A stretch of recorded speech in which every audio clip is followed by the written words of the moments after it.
ओम शांति शांति शांति ओम।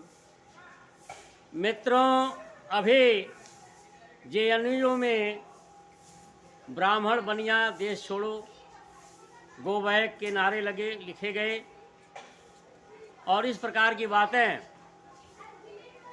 कई वर्षों से सुनाई दे रही हैं।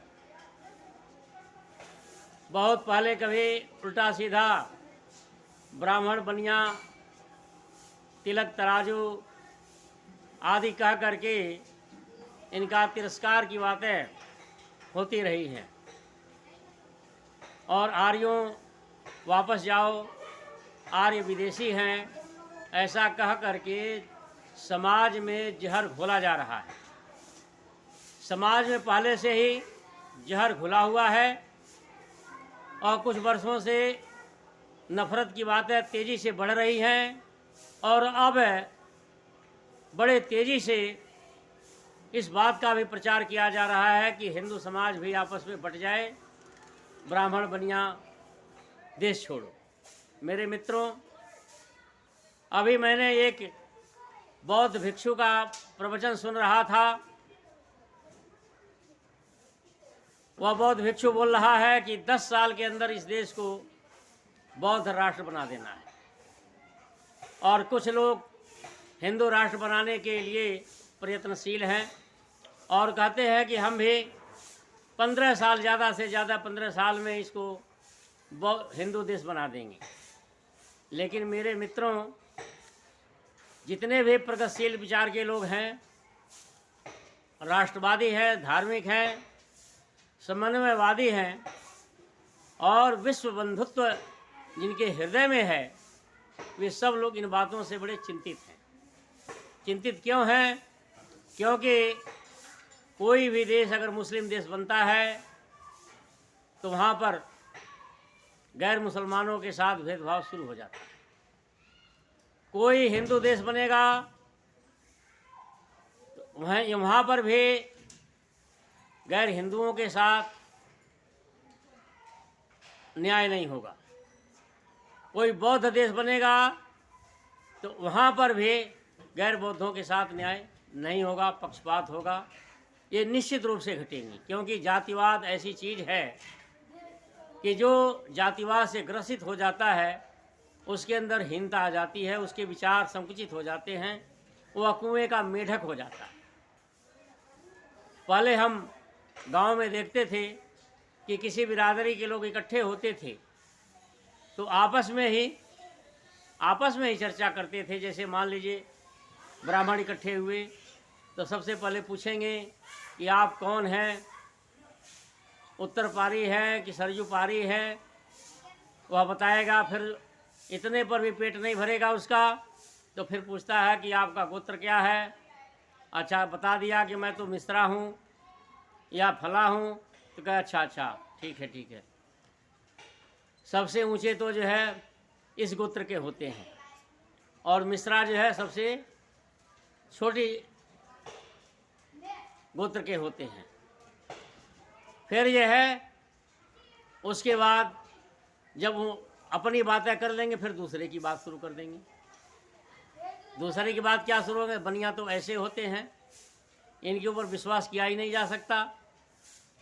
और बनिया इकट्ठे होंगे तो पहले अपने गोत्र की बात करेंगे कि जायसवाल ऐसे होते हैं, गुप्ता ऐसे होते हैं, बंसल ऐसे होते हैं, फला ऐसे होते हैं और ब्राह्मणों पर विश्वास नहीं करना चाहिए।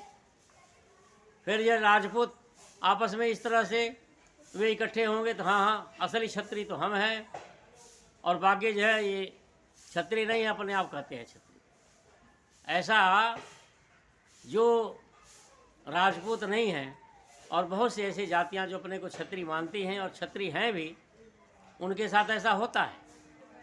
मैंने उत्तर प्रदेश में देखा कि जैसे सैथवार एक जाति होती है पूर्वी उत्तर प्रदेश में, राजपूत लोग उनको क्षत्रिय नहीं मानते, वे अब कहते हैं हम क्षत्रिय हैं। इसी प्रकार से देखो और भी बहुत से ऐसे, तो जो जातिवाद से ग्रसित होता है उसकी विचारधारा जो है बहुत संकुचित हो जाती है। अब कहोगे कि जो है हम तो जातिवाद को नहीं मानते, हम हिंदूवाद को मानते हैं। लेकिन हिंदूवाद भी एक जातिवाद है तुमने छोटी जातियाँ बहुत ज़्यादा उदार बने, तुमने कुएं से छलांग लगा करके तालाब में पहुंच गए, और तालाब भी तो छोटा ही है। तो जो ब्राह्मण, बनिया, ठाकुर, तेली, चमार आदि जो जातियां हैं, इन जातिवादियों से जातिवादी रूपी कुएं से उस कूद करके छलांग मार करके कहाँ पहुंच जाता है? तालाब में पहुंच जाता है। अब तालाब वाला फिर क्या कहता है कि हम तो हिंदू हैं। अच्छा भाई, हिंदुओं को इकट्ठित करो, और जितने गैर हिंदू हैं ये तो ऐसे हैं। मुसलमानों को विश्वास नहीं करना चाहिए, ईसाइयों पर नहीं करना चाहिए, बौद्ध भी जो है अभी अलग हो गए, सिख ऐसे हैं। इसी प्रकार से मुस्लिम भी कहता है कि भाई उदार बनो।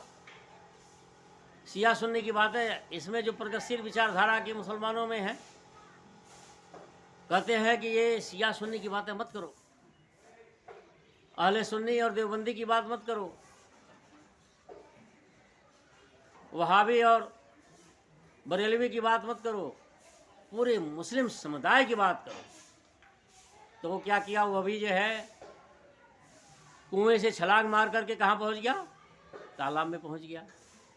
इसी प्रकार से ईसाई भी, बौद्ध भी अछूते नहीं हैं।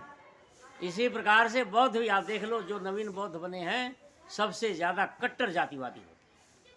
इनके अंदर बल्कि नफरत सबसे ज़्यादा भरा हुआ है। वास्तविक बौद्ध नहीं, जो आज के बौद्ध बन रहे हैं। और इनका भी दोष नहीं है, यह भी समाज से, मजहब से, संस्कृति से पीड़ित रहे हैं, प्रताड़ित रहे हैं।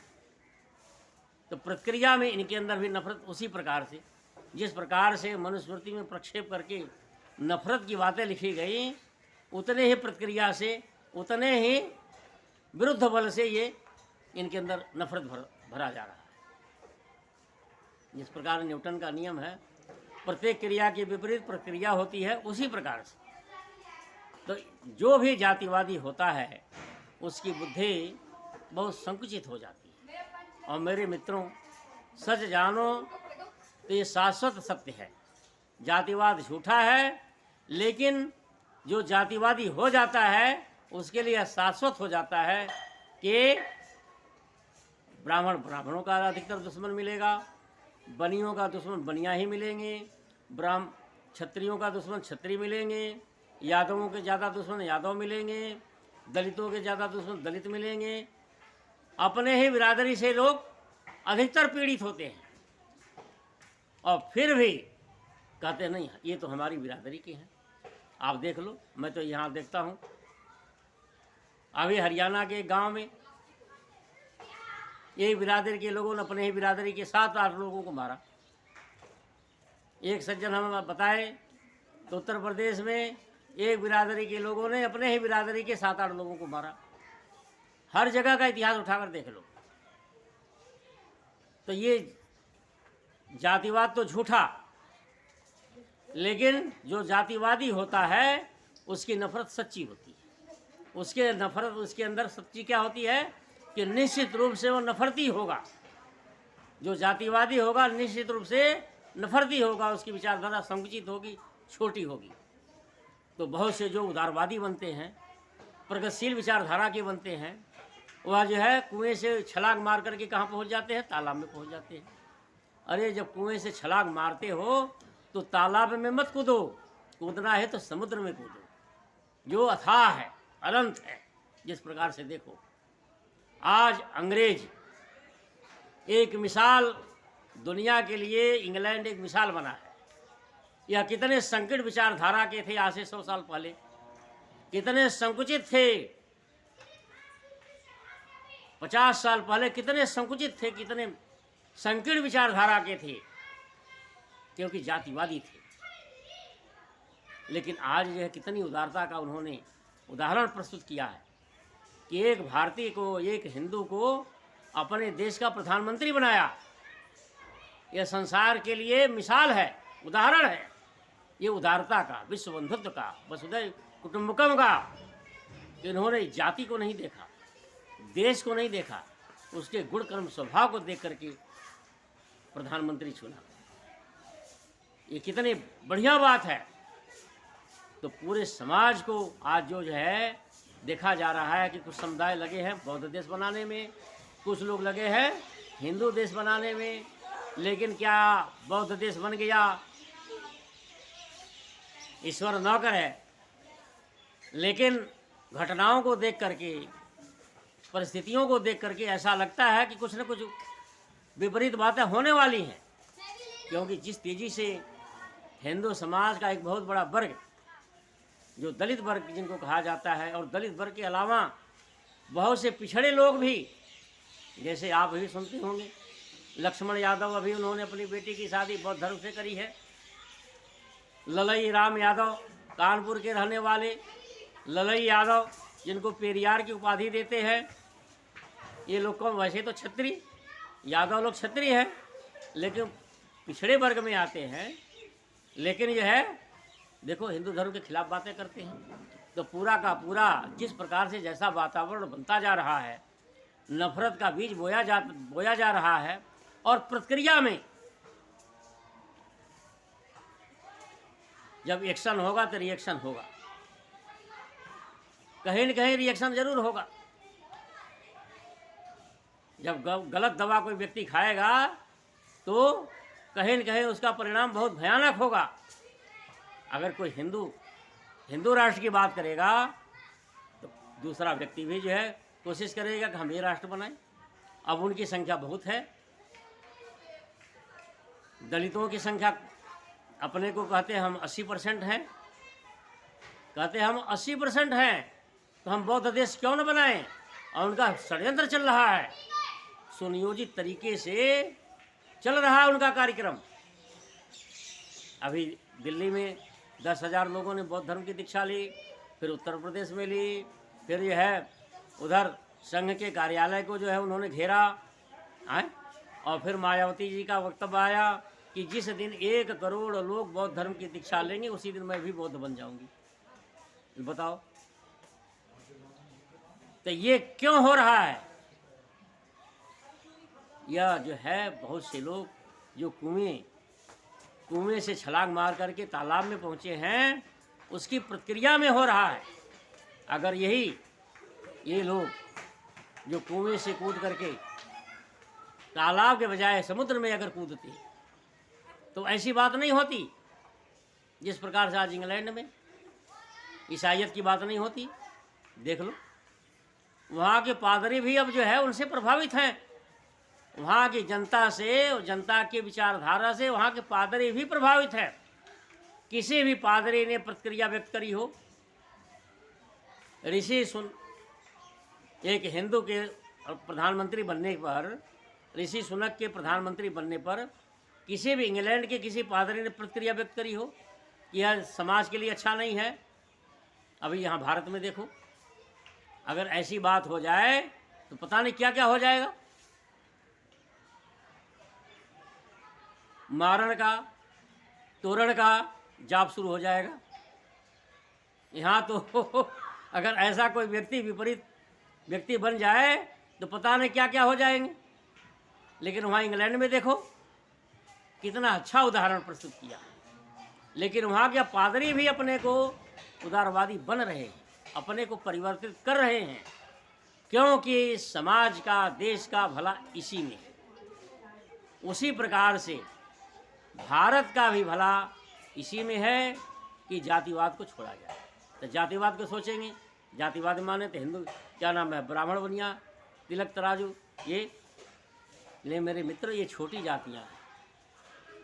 उससे भी बड़ी बड़ी जातियां हैं, बड़े बड़े दीवारें हैं, बड़ी बड़ी खाइयां हैं, जो हिंदू, मुस्लिम, सिख, ईसाई, बौद्ध जो कहा जाता है।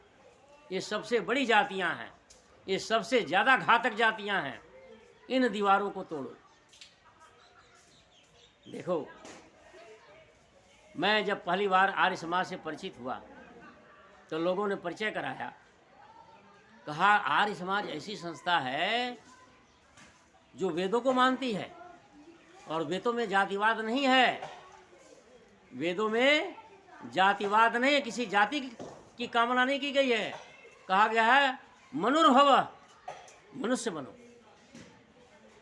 यहाँ वेदों में न तो हिंदू की बात है, न मुस्लिम की बात है, न सिख की बात है, न ईसाई की बात है। ऐसा लोगों ने, विद्वानों ने मेरे सामने वैदिक धर्म का स्वरूप प्रस्तुत किया कि वैदिक धर्म क्या है। यहाँ किसी जाति की बात नहीं है, मानव मात्र के कल्याण की बात है। कहा मित्र से चक्षुषा सर्वाणी भूतानि समीक्षन्ताम। मेरे सामने क्या प्रस्तुत किया गया कि मैत्री भाव से सारे प्राणियों को देखो। वक्ता ने कहा, विद्वान ने, वेदों के विद्वान ने कहा कि देखो वेदों का क्या उपदेश है। मित्र से चक्षुषा सर्वाणी भूतानि समीक्षन्ताम।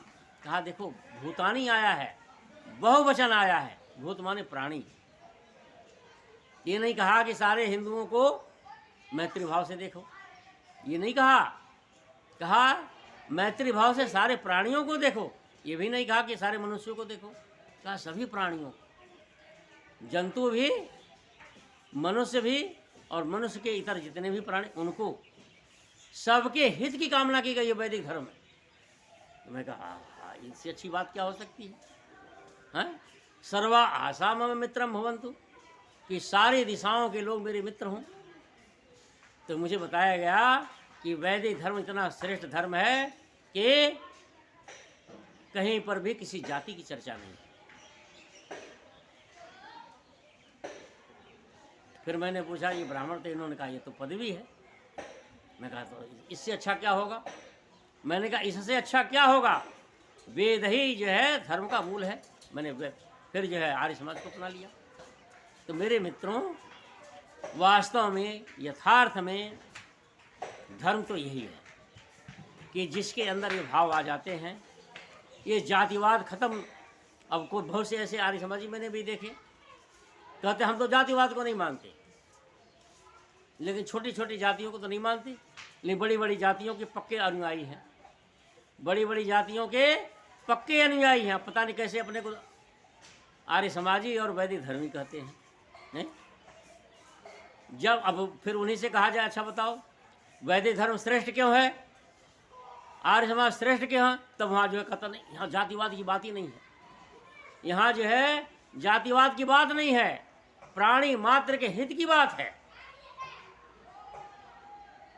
तब तो ये बताएगा। लेकिन फिर जो है छोटी छोटी जाति को भी मानता है और बड़ी बड़ी जाति को भी मानता है। कितने आर्य समाजी ऐसे हैं, कितने ऐसे आर्य समाजी हैं जो कितने विद्वान भी हैं, पढ़े लिखे विद्वान भी पक्के जातिवादी होते हैं। छोटी छोटी जाति को भी मानते हैं, बड़ी जाति तो स्वाभाविक है, बड़ी जाति की जल्दी छोड़ ही नहीं सकती। कौन छोड़ सकता है? आज जिस प्रकार से इंग्लैंड ने छोड़ा, क्या भारत के छोड़ सकते हैं? एक बार अमेरिका के उपराष्ट्रपति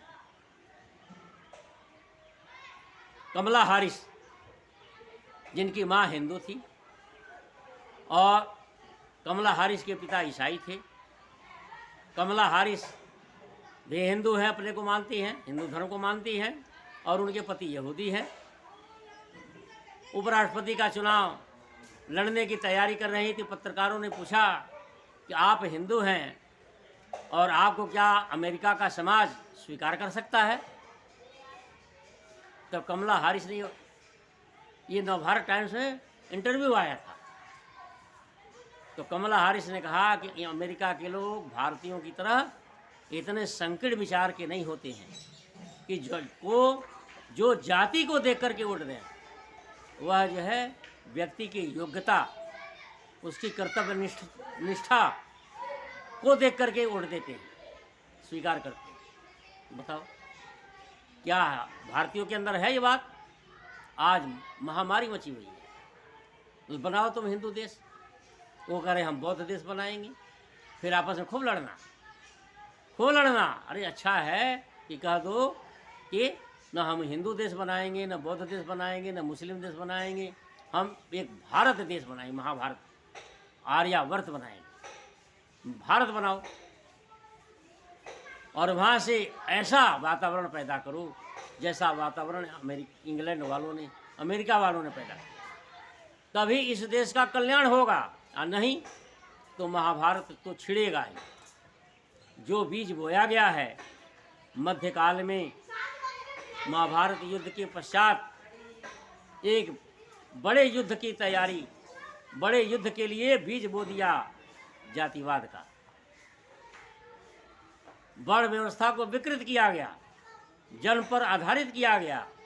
आज वह जो है, जो बीज बोया गया था, उस पर फल लगने शुरू हो गए। ये फल क्या लग रहा है कि आज जो है जन्नू में कहा जा रहा है कि ब्राह्मण बनिया देश छोड़ो। बताओ, इससे बुरा दिन क्या हो सकता है कि जहां पर ये नारा लगाया जा रहा है। तो इसका बीज कब बोया गया था?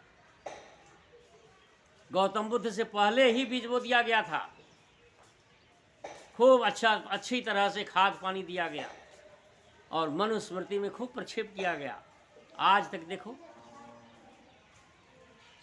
मुसलमानों में 72 फिरके हैं और सब एक दूसरे कहते हैं मिलावट है, मिलावट है, सिर्क है, सिर्क है, सिर्क है, और सिर्क झूठा है।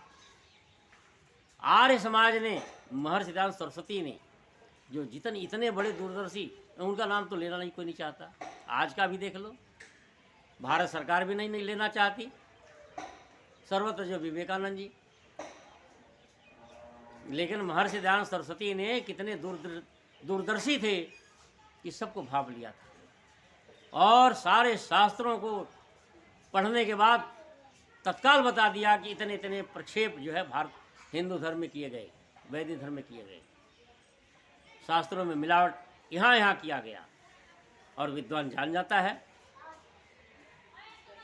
कविता जो है, जो जिसने भी, मैंने तो 12वीं तक हिंदी पढ़ी है और सारे कवियों को पढ़ा है खूब अच्छी तरह से। सूरदास की कविता हो, तुलसीदास की कविता, तुरंत मैं पता बता दूंगा यह सूरदास की है, यह तुलसीदास की है, ये जो है कबीर साहब की है, ये मीराबाई की है। जितने भी पढ़े लिखे लोग होते हैं पता तुरंत चल जाता है किसकी कविता हो सकती है। शैली उसकी शैली, विषय, वस्तु सब देख करके पता चल जाता है। उसी प्रकार से महर्षि दयानंद सरस्वती ने तुरंत पता कर लिया कि ये हिंदू धर्म में यहाँ पर ये जहर घोला गया है और उस जहर को निकालने के लिए तत्काल कार्रवाई करी उन्होंने और सत्यार्थ प्रकाश में लिख दिया कि इतने ग्रंथ जो है प्रक्षिप्त हैं, शास्त्र विरुद्ध हैं, अमान्य हैं। और जो शास्त्रों में जो शास्त्र अमान्य थे उनको भी बता दिया और जिन शास्त्रों में प्रक्षेप किया उसको भी बता दिया। बड़े भारी गहन अध्ययन के पश्चात फिर भी आज तक 100 वर्ष से ज़्यादा हो गए, लेकिन समाज ने, हिंदू समाज में जागृति नहीं आई और उसी को ढोए जा रहे हैं। और फिर कहेंगे हिंदू धर्म में छुआछूत नहीं है, ऊंच नीच की बातें नहीं हैं, सब भाई भाई हैं, समानता की बातें हैं, समता की बातें हैं।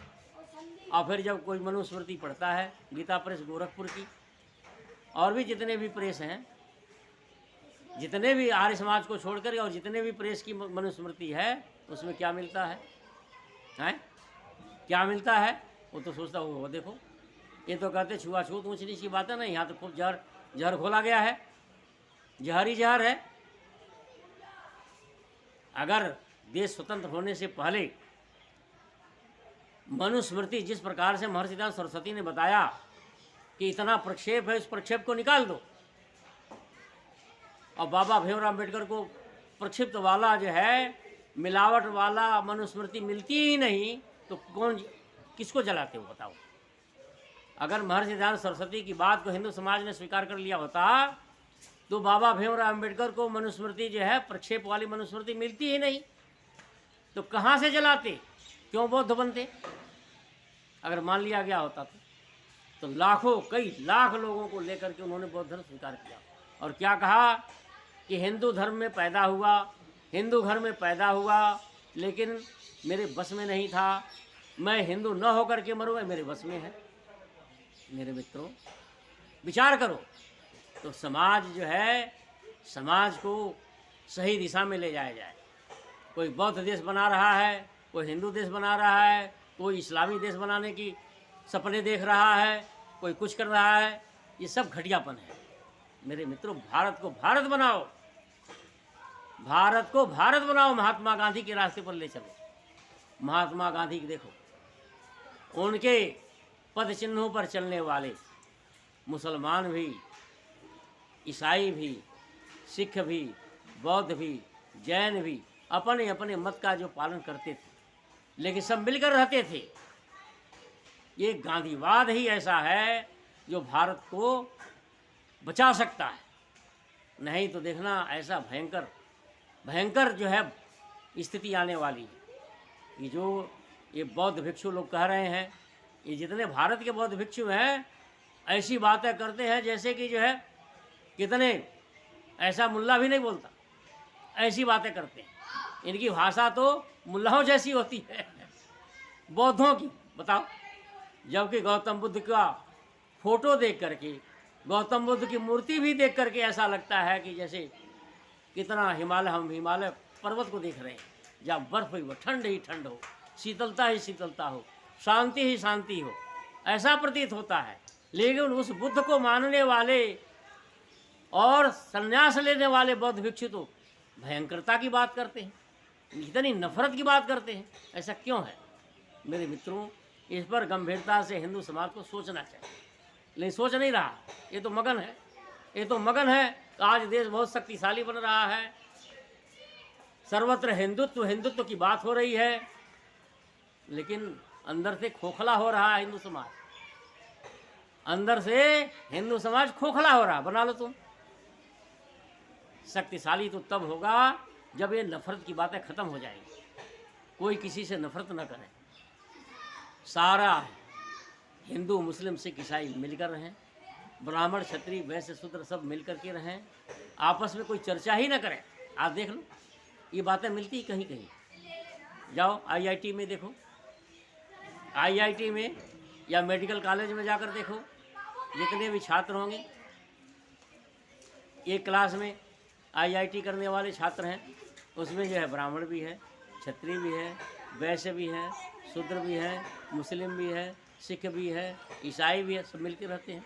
वो आपस में बातें नहीं करते, कोई बात करके तो ये घटियापन है, ये नीचता वाली बात है। कोई बात भी करे, किसी के दिमाग में गोबर भरा हुआ हो, हाथ कहे कि ये फला जाति का है, ये फला फला फला, कहते ये तो घटिया है, ये नीच विचार का है। उसको तुरंत छात्र का ये नीच विचार का है। इसी तरह मेडिकल कॉलेज में जाकर देखो, उसी में सब लोग पढ़ रहे हैं, दलित भी पढ़ रहा है, क्षत्रिय भी पढ़ रहा है, ब्राह्मण वैसे हिंदू मुस्लिम सिख ईसाई सब पढ़ रहे हैं और सब मिलकर रहते हैं। तो भारत का वातावरण जब ऐसा बनेगा तभी देश शक्तिशाली बनेगा। आज जब तुम जाति की बात करोगे किसी जाति की, तो दूसरे जाति वाला भी तो कुछ करेगा ही। खरबूजे को देख करके खरबूजा रंग बदलता है, खरबूजे को देख करके खरबूजा रंग बदलता है। कितने ऐसे होते हैं जो किसी जाति का सम्मेलन हो रहा हो, मान लो किसी बिरादरी का सम्मेलन हो रहा है, वैश्य महासम्मेलन, जब उसमें जाता है, देखता है या पास से गुजरता है तो क्या हो रहा है, अरे इस बिरादरी का सम्मेलन हो रहा है, तुरंत उसके दिमाग में आता है अरे हमारा भी तो होना चाहिए। उसके दिमाग में हमारा भी होना चाहिए, ये कर रहे हैं, वो कर रहे हैं, वो कर रहे हैं। और जब किसी बिरादरी का सम्मेलन ही ना हो तो उसके भी दिमाग में नहीं आएगा, वो भी कहेगा बेकार की बातें हैं, वो भूल जाएगा।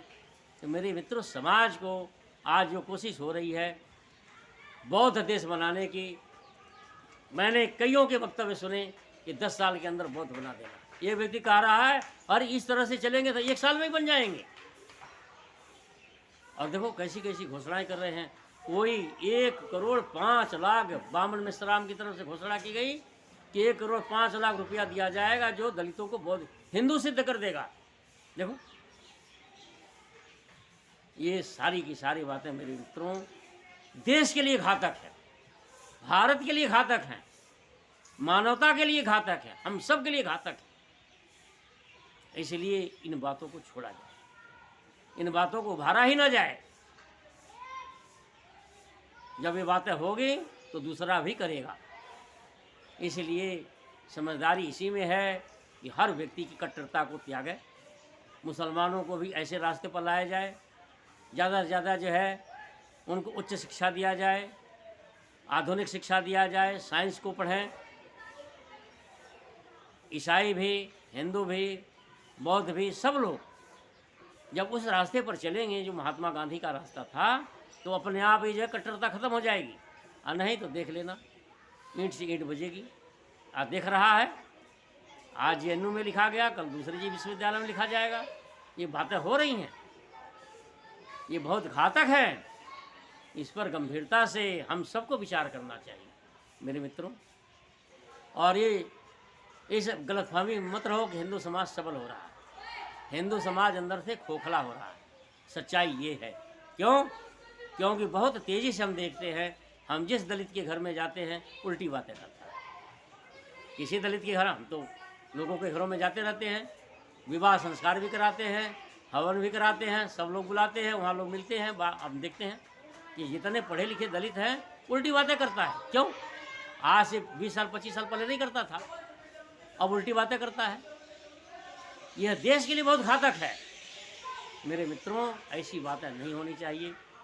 ऐसी शिक्षा मिले कि सब लोग मानवता की बात करें, वसुधैव कुटुंबकम की बात करें, करुणा दया प्रेम की बात करें। हम देखो, हम जब